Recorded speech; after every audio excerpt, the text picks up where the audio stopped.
Good morning student. हम लोग physics का सेकंड चैप्टर हम लोग पढ़ रहे थे, magnetic effect of electric current. और उस चैप्टर के अंदर हम लोगों ने अभी तक मैग्नेटिक फील्ड ड्यूटी सोलिनॉइड पढ़ लिया है। आज हम लोग जो है नया टॉपिक शुरू कर रहे हैं और उसका नाम क्या है, इलेक्ट्रोमैग्नेट। ठीक है, तो हमारा जो टॉपिक है वो इलेक्ट्रोमैग्नेट है। Electromagnet, what is electromagnet? Electromagnet क्या होता है? सबसे पहले हमको ये जानना है कि इलेक्ट्रोमैग्नेट किस प्रिंसिपल पर वर्क करता है। ठीक है, ये जो हमारा इलेक्ट्रोमैग्नेट है वो किस प्रिंसिपल पर वर्क करता है ये हमको बताना है। तो ऑब्वियस है, नाम से समझ में आता है कि electromagnet works on the principle of magnetic effect of electric current. तो इसका जो प्रिंसिपल है वो कौन सा है, क्या है? Magnetic effect of electric current. Magnetic effect of electric current.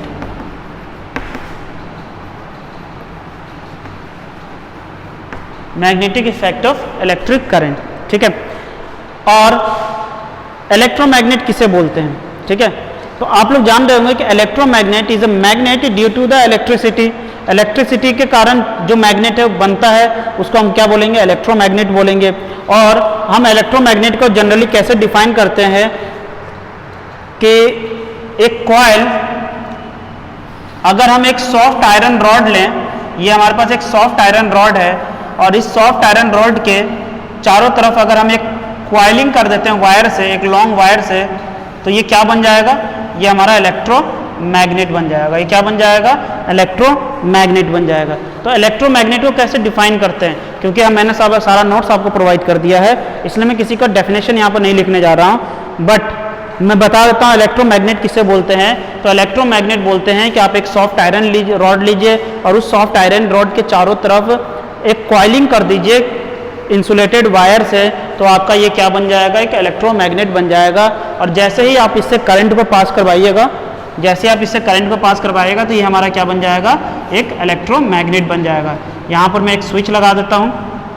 ठीक है, तो ये हमारा क्या बन जाएगा? इलेक्ट्रोमैग्नेट बन जाएगा। अब देखिए इलेक्ट्रोमैग्नेट के अंदर हमारे पास हमें जो है कई टाइप के क्वेश्चन हमारे एग्जाम में आता है कि इलेक्ट्रोमैग्नेट के अंदर ये जो पोर्शन है यहाँ पर हम लोग आयरन रॉड ही क्यों लेते हैं? आयरन का ही रॉड क्यों लेते हैं? ठीक है, और भी तो बहुत सारे मटेरियल हैं, जैसे कि हमारा हो गया स्टील, है ना, कि आयरन की जगह हम लोग स्टील रॉड क्यों नहीं लेते हैं, आयरन ही रॉड क्यों लेते हैं? और ये क्वेश्चन बहुत फेमस क्वेश्चन है और ये आता है कि why in electromagnet we use iron rod instead of steel rod. तो हम स्टील की जगह पर आयरन रॉड का हम लोग क्यों यूज़ करते हैं? तो इसके पीछे आंसर क्या है, और ये आंसर आप लोग ज़रूर लिखिएगा और इसको याद रखिएगा कि आयरन रॉड के अंदर ये प्रॉपर्टी होती है, या आयरन मटेरियल के अंदर ये प्रॉपर्टी होती है कि जब हम इससे करंट कॉइल से जब हम करंट को पास करवाएंगे तो ये जो आयरन रॉड है वो इजीली मैग्नेटाइज हो जाता है, वो जल्दी मैग्नेटाइज हो जाता है। और जब हम इस करंट को जब हम स्टॉप कर देंगे, करंट को रोक देंगे, तो वो बहुत इजीली डीमैग्नेटाइज हो जाता है। मतलब वो जल्दी से मैग्नेटाइज भी हो जाता है और उतनी जल्दी जब करंट को हमने स्टॉप कर दिया तो वो डीमैग्नेटाइज हो जाता है। लेकिन स्टील में प्रॉब्लम है। स्टील में क्या प्रॉब्लम है कि अगर हम यहाँ पर स्टील रॉड लेते हैं और हम कॉइल से करंट को पास करवाते हैं तो स्टील रॉड जो है वो मैग्नेटाइज होने में टाइम लेता है। मैग्नेटाइज होने में टाइम लेता ही है, बल्कि जब हम करंट को स्टॉप कर देते हैं तो वो जल्दी डीमैग्नेटाइज भी नहीं होता, बल्कि वो थोड़ी देर के लिए परमानेंट मैग्नेट बन जाता है। मतलब आपने करंट को स्टॉप कर दिया स्टील के केस में, और करंट को स्टॉप कर दिया, लेकिन स्टील अभी भी मैग्नेट की तरह बिहेव करता रहेगा, कुछ देर के लिए वो मैग्नेट की तरह बिहेव करता रहेगा। ठीक है, तो ये प्रॉब्लम स्टील के साथ है कि स्टॉप करने के बाद जब हमको मैग्नेट नहीं चाहिए, जैसे कि हमने करंट को स्टॉप कर दिया क्योंकि अब हमको मैग्नेट नहीं चाहिए वहाँ पर, लेकिन स्टील के केस में हमने करंट को स्टॉप कर दिया तब भी वो थोड़ी देर तक मैग्नेट की तरह बिहेव करता रहेगा। तो इस वजह से हम लोग जो है स्टील का यूज़ हम लोग इलेक्ट्रोमैग्नेट के तौर पर नहीं करते हैं। ठीक है, अब यहाँ पर देखते हैं कि किन किन फैक्टर्स पर इलेक्ट्रोमैग्नेट का स्ट्रेंथ डिपेंड करता है। तो आप लोगों को पता है क्योंकि सोलिनॉइड की तरह है, बल्कि सोलिनॉइड ही है, तो किन किन फैक्टर पर ये डिपेंड करता है। तो किन किन फैक्टर पर आपको डिपेंड करता है, इसका मैग्नेटिक फील्ड स्ट्रेंथ किन किन फैक्टर पर डिपेंड कर रहा है। तो आप देखिएगा कि मैग्नेटिक फील्ड स्ट्रेंथ जो है इसका डायरेक्टली प्रोपोर्शनल किसके है, करंट के होगा। मैग्नेटिक फील्ड स्ट्रेंथ जो है वो डायरेक्टली प्रोपोर्शनल किसके होगा, नंबर ऑफ टर्न होगा, मतलब कितने नंबर ऑफ टर्निंग हम लोगों ने कॉइलिंग किया है। और फिर मैग्नेटिक फील्ड जो होगा वो डायरेक्टली प्रोपोर्शनल होगा nature of the core material. ये जो कोर में जो हम लोगों ने मटेरियल का रॉड दिया है, किस मटेरियल का रॉड दे रहे हैं उस पर भी डिपेंड करता है।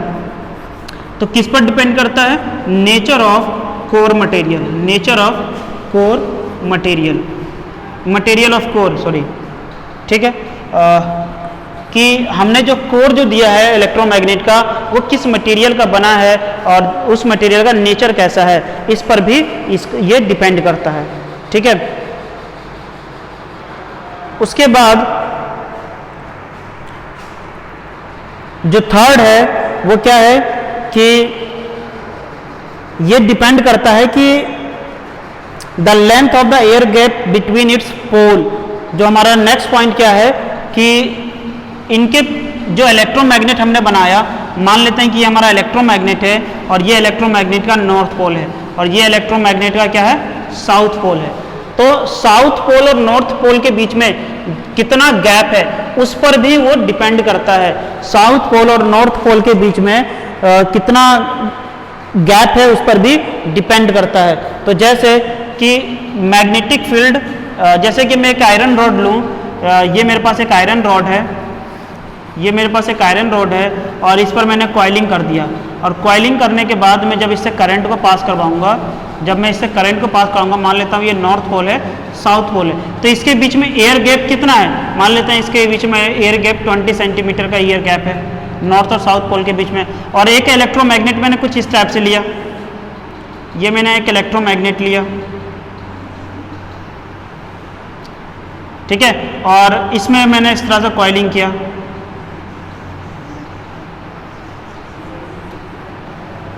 मैंने इस तरह से कॉइलिंग किया इसमें, ठीक है, और फिर इसको मैंने स्विच से कनेक्ट कर दिया। ये मेरा नॉर्थ पोल हो गया, साउथ पोल हो गया। तो मैं इन दोनों केस में क्या देखूंगा कि इनके बीच में एयर गैप ज़्यादा है, पोल्स के बीच में एयर गैप ज़्यादा है, लेकिन इसके बीच में एयर गैप जो है वो कम हो जाएगा और इसके बीच में एयर गैप कैसा हो जाएगा, मान लीजिए 10 सेंटीमीटर का एयर गैप हो गया। तो एयर गैप जितना कम होगा मैग्नेटिक फील्ड का स्ट्रेंथ उतना ही ज़्यादा होगा। तो अगर हम एयर गैप नॉर्थ और साउथ पोल के बीच में एयर गैप को कम कर देते हैं तो मैग्नेटिक फील्ड का स्ट्रेंथ क्या हो जाएगा, इंक्रीज हो जाएगा। तो फैक्टर किन किन चीज़ों पर डिपेंड करता है, first strength of current, number of turn, nature of the magnet core material, और उसके बाद जो है नॉर्थ और साउथ पोल के बीच में जो एयर गैप है उस पर भी डिपेंड करता है। ठीक है, अब यहाँ पर नेक्स्ट देखिए कि इलेक्ट्रोमैग्नेट जो है उसका यूज़ कहाँ कहाँ पर है। हम लोग इलेक्ट्रोमैग्नेट को डेली लाइफ के अंदर कहाँ कहाँ पर यूज़ करते हैं और कैसे यूज़ करते हैं। तो देखिए इलेक्ट्रोमैग्नेट का जो यूजेज है, हम लोग इलेक्ट्रोमैग्नेट को कहाँ कहाँ पर यूज़ करते हैं, तो बहुत सारा यूज़ है। जैसे हम लोग घर में फ़ैन यूज़ करते हैं तो फैन के अंदर जो है इलेक्ट्रोमैग्नेट का यूज़ हो रहा है। हम लोग मोटर का यूज़ करते हैं घरों के अंदर, ठीक है, इलेक्ट्रिक मोटर, उसके मोटर, ठीक है, तो इलेक्ट्रिक मोटर जो है उसके अंदर भी इलेक्ट्रोमैग्नेट का ही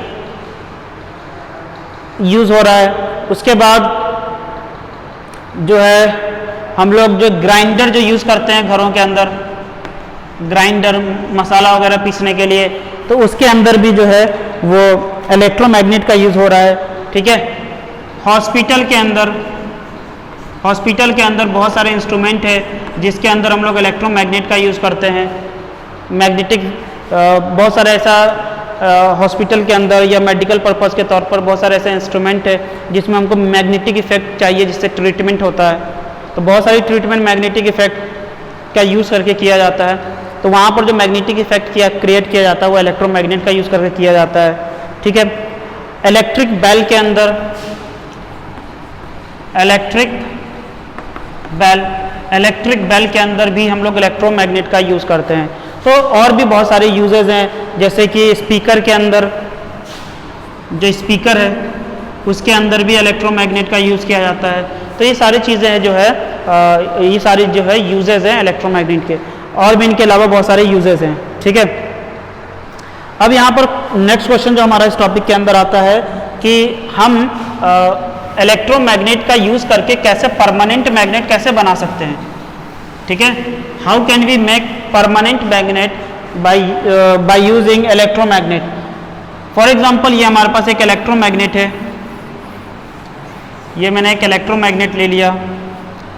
ठीक है, और ये इसका जो है कोर है आयरन का बना हुआ। अब इलेक्ट्रोमैग्नेट का एक और यूज़ होता है, और वो यूज़ क्या होता है कि इलेक्ट्रोमैग्नेट का यूज़ करके हम परमानेंट मैग्नेट बना सकते हैं। जो परमानेंट मैग्नेट मार्केट में अवेलेबल होता है मार्केट में, वो परमानेंट मैग्नेट कैसे बनाया जाता है, तो वो परमानेंट मैग्नेट भी इलेक्ट्रोमैग्नेट का यूज़ करके ही बनाया जाता है। जैसे कि मैंने आपको बताया था कि ये जो हमारा सोलेनॉइड होता है उसका मैग्नेटिक फील्ड कैसा होता है। अब यहाँ पर देख लीजिए, ये हमारा जो सोलेनॉइड है, मान लेते हैं ये सोलेनॉइड है, तो मैंने बताया था ना सोलेनॉइड का मैग्नेटिक फील्ड जो होता है वो इस तरह का मैग्नेटिक फील्ड होता है। और मैंने ये भी बताया था कि जो बार मैग्नेट है, ये जो बार मैग्नेट है, और इसका मैग्नेटिक फील्ड भी आपको कुछ इसी टाइप का होता है, सेम वैसा ही मैग्नेटिक फील्ड होता है जैसे सोलेनॉइड का मैग्नेटिक फील्ड होता है।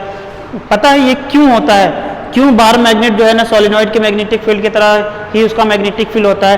क्योंकि ये जो बार मैग्नेट है, परमानेंट मैग्नेट, इसको बनाया कैसे जाता है, इसको बनाया ऐसे जाता है कि इस मटेरियल को सोलेनॉइड के अंदर डाल दिया जाता है या इलेक्ट्रोमैग्नेट के अंदर डाल दिया जाता है। तो इलेक्ट्रोमैग्नेट का जिस तरह का मैग्नेटिक फील्ड होता है, जिस तरह का मैग्नेटिक फील्ड इलेक्ट्रोमैग्नेट का होता है, वैसा ही मैग्नेटिक फील्ड की प्रॉपर्टी जो है वो बार मैग्नेट भी कैप्चर कर लेता है। इसलिए जब ये जब परमानेंट मैग्नेट जब बन जाता है, तो जब हम निकालते हैं तो इसका मैग्नेटिक फील्ड लाइन से भी वैसा ही होता है जैसा कि सोलेनॉइड का मैग्नेटिक फील्ड लाइन होता है। क्योंकि इसको बनाया कहाँ जाता है, इसको सोलेनॉइड के अंदर, इलेक्ट्रोमैग्नेट के अंदर ही रखकर इसको बनाया जाता है। ठीक है, अच्छा, क्या सभी मटेरियल नेचर के अंदर जितने भी मटेरियल हैं, सभी मटेरियल को अगर हम इलेक्ट्रोमैग्नेट के अंदर डाल दें तो परमानेंट मैग्नेट बन जाएगा? तो आंसर है नहीं। आप लोग के पास कुछ ही स्पेशल मटेरियल हैं जिनको अगर हम सोलेनॉइड के इलेक्ट्रोमैग्नेट के अंदर अगर हम डालें तो वो परमानेंट मैग्नेट बन जाएगा। और वो कौन कौन से मटेरियल हैं, इनके नाम भी आपको पूछा जाता है। तो एक तो मटेरियल है निपर मैग, एक मटेरियल निपर मैग है, और दूसरा मटेरियल क्या है, अल्लिको। तो इन दोनों का नाम आपको याद रखना है, क्योंकि क्वेश्चन में पूछा जाता है कि कौन से मटेरियल का यूज़ परमानेंट मैग्नेट बनाने के लिए किया जाता है। निपर मैग किन किन चीज़ों का अलॉय होता है? तो निपर मैग जो है निकल, कोबाल्ट, एल्युमिनियम और टाइटेनियम, इन चारों का जो है ना अलॉय होता है। और अल्लिको किन किन का अलॉय होता है? अल्लिको एल्युमिनियम, निकेल और कोबाल्ट, इनका अलॉय होता है। तो ये आपको याद रखना है कि ये जो मटेरियल हैं वो किन किन के अलॉय हैं, किन किन मटेरियल के अलॉय हैं। अल्लिको किन का अलॉय है, किन किन मटेरियल का अलॉय है, निपर मैग किन का मटेरियल का जो है ना अलॉय है। तो ये हमारा इलेक्ट्रोमैग्नेट था। हमने क्या पढ़ा, इलेक्ट्रोमैग्नेट किसे बोलते हैं, इलेक्ट्रोमैग्नेट किस प्रिंसिपल पर वर्क करता है, इलेक्ट्रोमैग्नेट में हम लोग किस मटेरियल का कोर यूज़ करते हैं, आयरन का कोर यूज़ करते हैं, आयरन का कोर ही क्यों यूज़ करते हैं, स्टील का कोर क्यों नहीं यूज़ करते हैं। तो इसके बारे में बताया कि स्टील जो है वो करंट को स्टॉप करने के बावजूद वो जल्दी डीमैग्नेटाइज नहीं होता है, वो परमानेंट मैग्नेट थोड़ी देर के लिए बन जाता है, इसलिए हम स्टील का यूज़ नहीं करते हैं। उसके बाद हम लोगों ने जो है इलेक्ट्रोमैग्नेट किन किन फैक्टर पर उसका मैग्नेटिक फील्ड डिपेंड करता है, तो ये हमने देखा। उसके बाद हमने उसके यूजेस देखे कि इलेक्ट्रोमैग्नेट के यूजेस क्या होते हैं, और हमने ये देखा कि हम परमानेंट मैग्नेट कैसे बनाते हैं। तो ये हमारा आज का टॉपिक था। उम्मीद करता हूँ आप सबको समझ में आया होगा। नेक्स्ट क्लास के अंदर हम आगे के टॉपिक को लेकर आएंगे। Thank you, have a nice day.